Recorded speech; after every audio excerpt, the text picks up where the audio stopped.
মধ্যপ্রাচ্যে আবারও উত্তেজনা তীব্র আকারে ধারণ করেছে।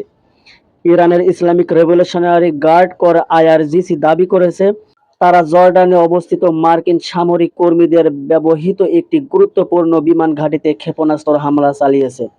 আইআরজিসি জানিয়েছে, এই হামলায় তাদের অত্যাধুনিক সলিড ফুয়েল দূরপাল্লার ক্ষেপণাস্ত্র ব্যবহার করা হয়েছে। তাদের দাবি অনুযায়ী বিমান ঘাঁটির 4টি গুরুত্বপূর্ণ স্থাপনা সম্পূর্ণরূপে ধ্বংস হয়েছে।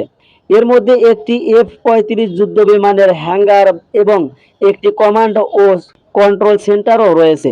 ইরান আরও দাবি করেছে, এই হামলা ছিল একটি বৃহত্তর প্রতিশোধমূলক অভিযানের অংশ।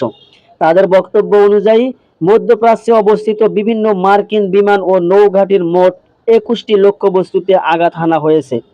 এছাড়া ইরানের আকাশসীমায় প্রবেশকারী একটি মার্কিন MQ-9 ড্রোন ভূপাতিত করার দাবিও করেছে আইআরজিসি। তবে এসব দাবির বিষয়ে এখন পর্যন্ত যুক্তরাষ্ট্রের সামরিক বাহিনী কিংবা জর্ডান সরকারের পক্ষ থেকে আনুষ্ঠানিক কোনো নিশ্চিতকরণ পাওয়া যায়নি।